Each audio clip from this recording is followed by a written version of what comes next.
Hey, welcome to Run on Music. I hope you enjoyed the last cover of Into the Thick of It from Secret of Mana that I did. In this video, we'll be talking about what it took to learn that song and practice it and get it ready for recording. So let's jump on in. So the reason I chose Into the Thick of It was because it reminded me of a song that I learned a long time ago. I remember hearing it from Simon and Garfunkel. It was Scarborough Fair. I remember Scarborough Fair being really simple and folky to play, and that's probably because it was arranged by a couple of folk musicians. When I heard Into the Thick of It, because of my experience with Scarborough Fair, I thought this should be pretty simple to arrange. It seems straightforward. For the mandolin part, it was pretty simple. It was easy to pick out what the melody was. It was easy to figure out where the scale runs should go, since that stuff's pretty straightforward and obvious in the mix. However, for the guitar part, I was totally wrong. Arranging stuff that was written for a piano, or a harpsichord in this case, is always really difficult when it comes to putting it on the guitar. I knew that I wanted the harpsichord part to play on the guitar, and I wanted it to sound somewhat like that folky feel. However, because it was on a harpsichord, the playing was so much wider and more spread out than I expected. And I also wanted to play the bass notes so that I could leave the choir parts for the cello. This kind of locked me into having to sacrifice some notes, having to move some things around so that each part really had a chance to ring out, and make sure it didn't get so busy that it was impossible to play. The cello was also really tricky to map out. I chose to arrange the cello part based off of the choir section in the song. Now the choir is doing multiple harmonies at the same time, meaning I had to pick one. I didn't want to be stuck doing a bunch of double stops, which is way outside my comfort zone and way out of my league right now on the cello. So instead, what I did was I listened for what sounded like the most dominant part at any given moment, and I wrote that in as what I should play. Now I lost a little bit of the fullness that the full choir had, of course, but that's kind of the sacrifice for being limited to 3 instruments as I'm doing. The last piece that was a little tricky for arranging it was picking which octave I wanted to be in. So I could either be in a lower octave or I could be in a higher octave. The higher octave felt too much like the melody and it clashed with the mandolin. So instead I chose to just drop it down to that lower one and try to play it a little softer so that it didn't overwhelm the other instruments. And since the choir is playing more of a supporting role anyway, I thought why not just put the cello in that same role. So let's jump into each individual instrument and the skills I had to learn and practice to be able to perform this song for y'all. The number one struggle for every instrument in this song was how fast the song was.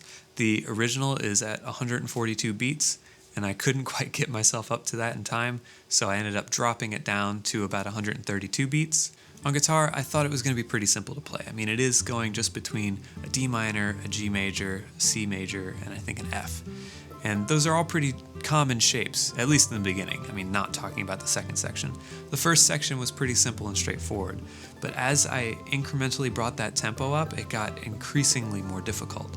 My hand would get more tense, and overall, it just started falling apart. I had to slow the tempo way down. I think I started at maybe 90 beats per minute and got comfortable there, and that was actually a really nice feeling way to play it. That's where it really reminded me of Scarborough Fair. But as I slowly incrementally brought it up, I started hitting wall after wall after wall. The first major barrier that I ran into was the block chords that switch in between each section. So each 4-bar section pretty much in the song has a spot that it breaks itself up with 3 big block chords that are like stabs, right? You can call them accents, you can call them whatever you want. These 3 block chords actually, at that pace, become really hard to get clear and sonically be pleasing to the ear. So I spent a lot of time working on right before that transition, going from the section before it into that block transition, and then stopping and repeating. And then I worked it the other way, where I'd do the transition and come out. So by working both ends of this, I was training myself to move fluently through those areas. So the second section has a half-step modulation up. This is always really difficult on guitar, especially when you lose all your open strings and you're doing big chords like I like to do in my arrangements. So again, I had to do these big bar chords, hold on to those bar chords, and transition with those big block chords in between each section. Now those block chords don't have any open strings, it's all closed off, and that made it increasingly more difficult. So if I thought the first part was difficult, the second part got even worse. So part of it was just muscle memory, getting the patterns right, getting my left hand and my right hand to synchronize and be in tempo. If you're playing something fast and anything is out of sync, it's gonna start to fall apart. So the biggest thing I wanted to talk about when it came to the guitar part was the tension in my left hand. So it was a major test of endurance to get through this all the way through. Now, in all my wide shots that I do for the channel, where it's the three of me hanging out, I try to play the piece all the way through so I don't have to cut away from that wide shot, so I can be more lenient with the shots I choose. So this required me to play a lot and not get tired. And this is a good test because when performing, you don't have a chance to take a break if you're on stage. So because the chords come so frequently and the notes need to ring out over the chords for as long as you can keep them, I ended up having to hold bar chords for a lot longer than I expected. And because of that, my thumb right here just started getting cramp after cramp after cramp.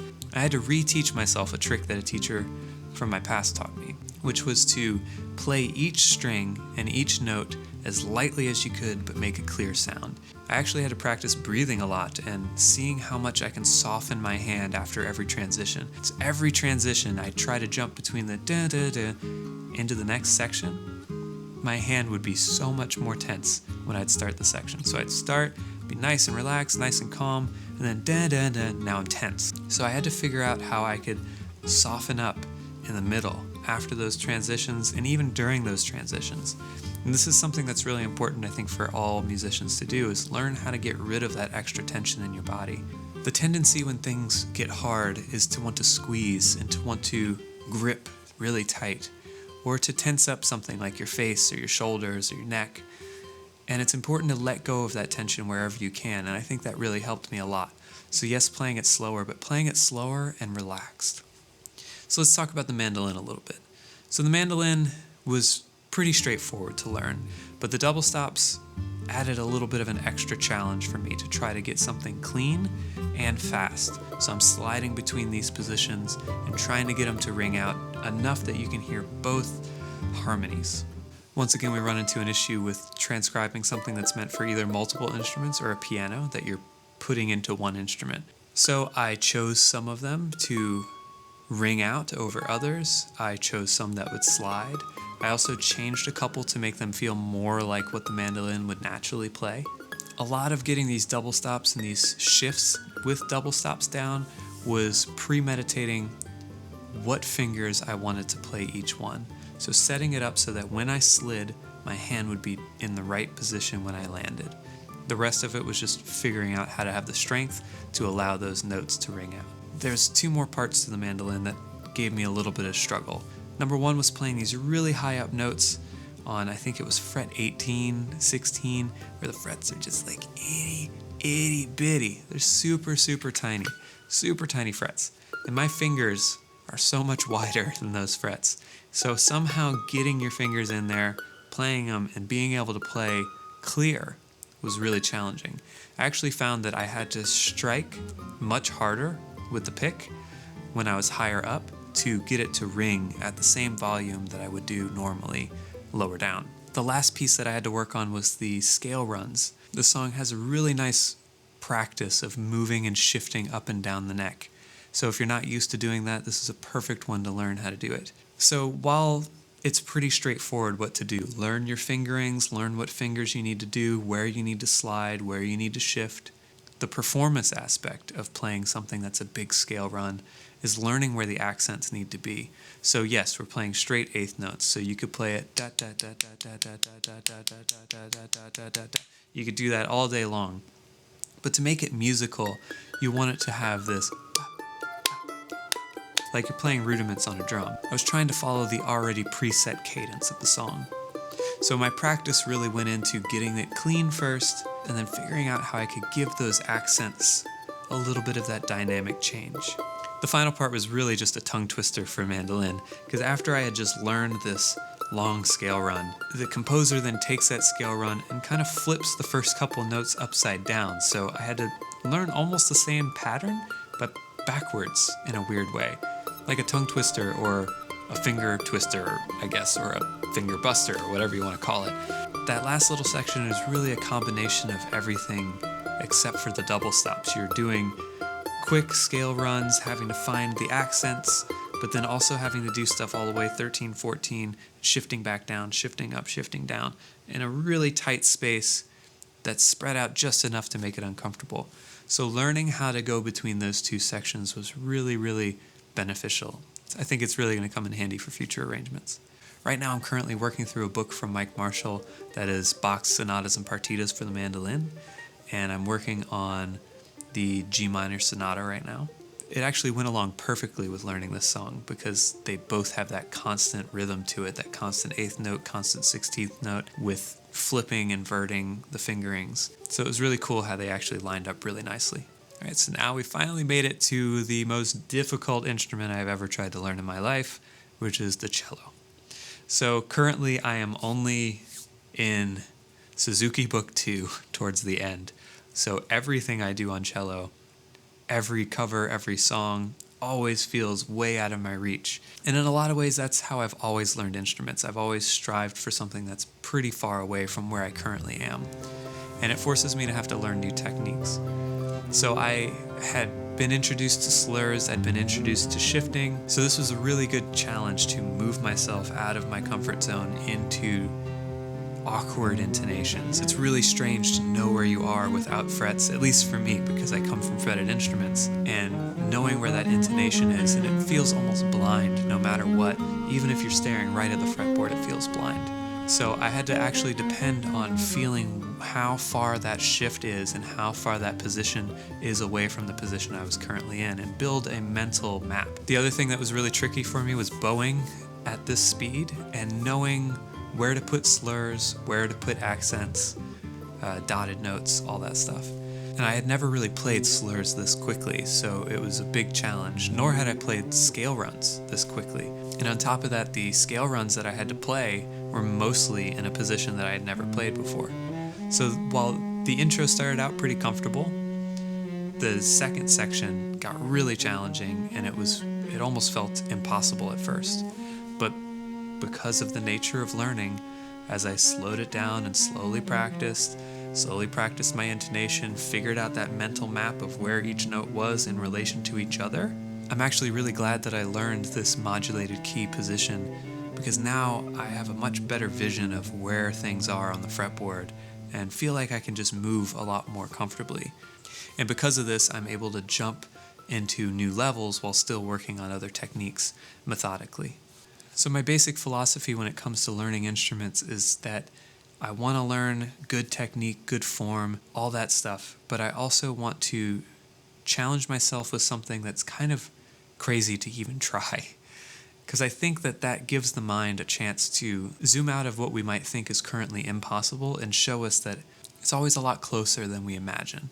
And since I was able to jump off of that linear path, I can still jump back to the linear path with actually brand new techniques that make the linear path stronger and better. The main thing you want to avoid is getting bad habits when you're jumping out of your comfort zone. So that's why, again, the harp of this has been slow the tempo down. Don't try to play everything blazing fast. Don't try to even play at the same tempo as whatever you're practicing. Play it at a comfortable tempo for you so you make good habits.